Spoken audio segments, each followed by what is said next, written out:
Hi everyone, this is going to be the weekly reading with jumpy cards for the week of the 15th of August 2022. So let's start with what special am I doing at the moment? I'm doing a really nice one at the moment.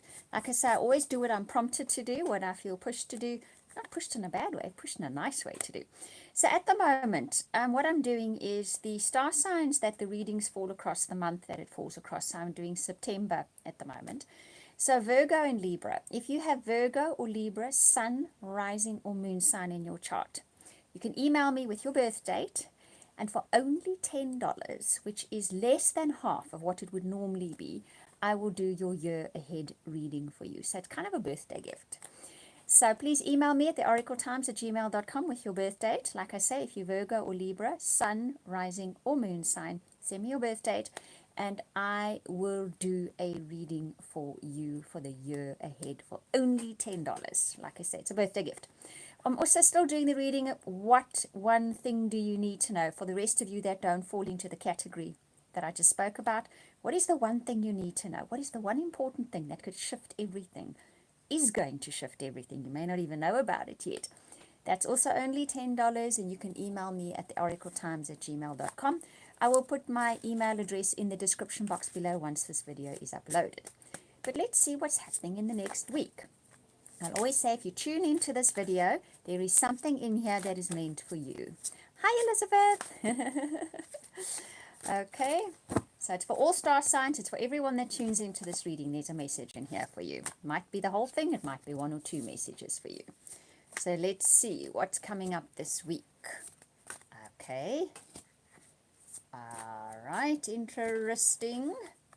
Okay. Interesting week coming up, people. But it ends well. So, but it's always good. Something's happening. Definitely. Let's see here. Okay. All right. And this one. There's two cards coming up here together. So we're going to keep them. And then that one. Ah, right. Fascinating. And right. So, a continuous story in here. Seven of Water comes up, which you need to make a decision this week. Stop procrastinating. It's time. Do your research, but it's time. No more putting it off, okay? The Chiron card comes up with this. This decision or choice is going to heal up something. It'll heal up your life in some way. So some choice or decision that ultimately you need to now decide and do it. It's going to find it's going to heal an aspect of your life. I'll often say it might not even heal the aspect of the life that you're dealing with. It can heal something totally out of context to it. Life has a way of doing that. It has a domino effect. Do your research. If you feel you do need to do the research, or you probably do, still do that, but it's time to make that decision. Then High Priestess says, listen to your intuition and gut feelings. They are on the mark, okay? Tune in. So when you want to do that, meditate, pray, spend quiet time in nature, it will give you the answers. It might not give you the answers right in that very moment, but when you need them, you'll just find them just coming to you. Meditate, pray, or spend time in nature, whichever one suits you better. Just do it because it's going to bring you the answers that you're looking for. I'll repeat, it might not be at that exact moment, but when you need those answers, they're going to come to you. Now you've got two white lion cards with it. Why do I struggle with this word? Neighborliness. If I read it, I don't struggle with it. It's a tongue twister. And also self-mastery. So there is an aspect here of connecting with the people that you know, all right? Your friends, your acquaintances, connect to them, reach out to them. There's something that somebody knows, or there's some kind of energy amongst those people that will help you, all right? And self-mastery, making a choice, a decision, when you know it's difficult, when you know it needs to be done, is always about self-mastery. Listening to your intuition is also about self-mastery, because often we'll go with so-and-so said that and said I do that and I feel I should do this and this is what is socially acceptable, whatever the case may be, okay? Self-mastery is about sitting down and making that choice or decision, listening to your gut feelings, spending the time to tune into your gut feelings, right? But remember to stay connected to the people that you know, the people, the friends you've made lately, old friends, acquaintances. tune into them, stay connected to them. There's someone in there that's helping you. Either their energy is helping you or something about them is really helping you with the situation.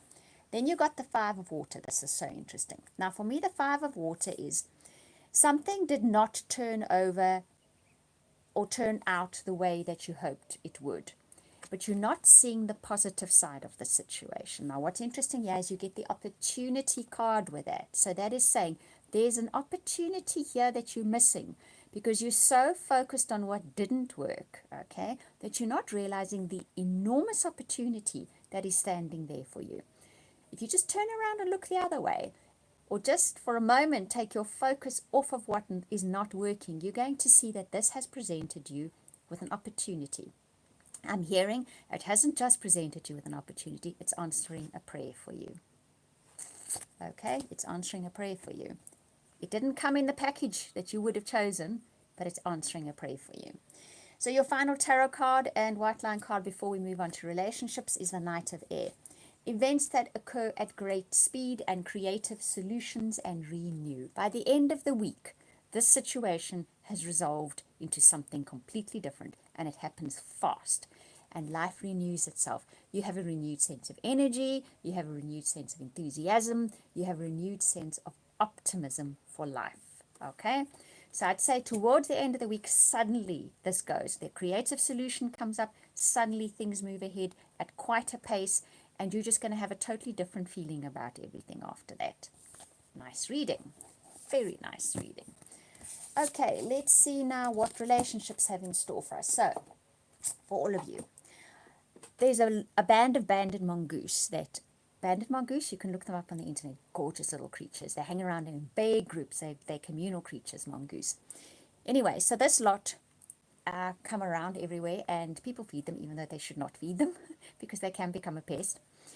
But they came around with their little ones quite a while ago, and I thought, I'm not going to feed them because we're messing with their normal state.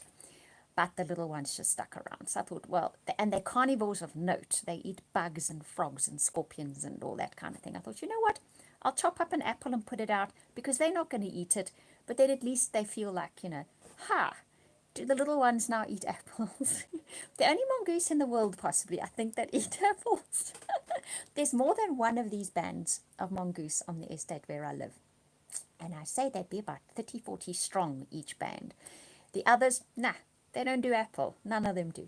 My little ones, which are now big, they've grown up, little group, they come virtually every day for their little piece of apple. Little carnivorous creatures.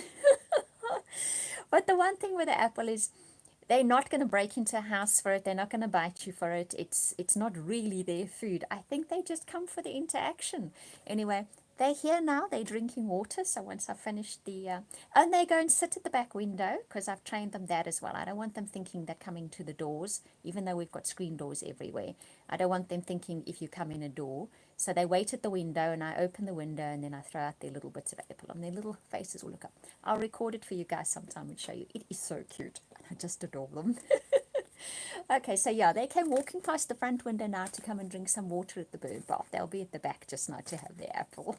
Like I say, the only apple-eating banded mongoose possibly in the world. I didn't see that one coming. Okay, so let's do your relationship reading for the week coming up. Okay, you often don't see things coming, right? One makes choices and decisions and you think, oh, this is how it's going to work out. And then a massive surprise happens. And it's a nice one at that, isn't it? Okay, so this week, oh, that's a nice card. Okay, that's very nice. Oh, goodness me, right. Those of you hoping for relationship stuff this week, good one. Okay, and final card, let's see. Right. Nice one. So, new love comes in this week. Not only is it new love, it's true love. So this can be, okay, let's speak to those of you in all that wanting relationships first. This is the week. There's energy this week. There's big energy this week. There's supportive energy this week. This week, that love that you've been hoping will come into your life can very well do so. And it can be the romance of a lifetime. It can be the answer to all that daydreaming that you've been doing. In an existing relationship, the same thing can happen, providing it's a good relationship, right? If it's a really, really rocky relationship, then obviously this will be a bit more difficult, if not impossible. Okay, this is speaking about a relationship that's maybe been coasting along and getting a bit habitual, right? But this week, new love can surge, and it can show you that this is really a relationship of a lifetime. It comes courtesy of you making the effort in a conversation, in a heart-to-heart conversation. I want to say with heart-to-heart conversation, that's not necessarily always a difficult conversation. Sometimes a heart-to-heart conversation is just genuinely sitting down with a person or sitting on a phone with someone and really connecting with them, feeling that connection. You can even be joking around or can be lighthearted, but you spend the time and make the effort to connect with this person. So if you do that this week, it's either going to be because of someone new or an existing nice stable relationship. You're really going to remake that connection again. You're going to feel it, and you're going to feel that soul connection with this somebody. Or like I say, it's somebody new. Could be either. Right, so that is your reading ahead. Let me go and give my little mongoose their apples. Hope you all have a lovely week ahead. Sending you hugs and blessings. And if you Virgo or Libra, sun, rising or moon sign, and have that year ahead reading for only $10, please email me your birth date at theoracletimes@gmail.com. I will put my email address in the description box below. Speak to you soon.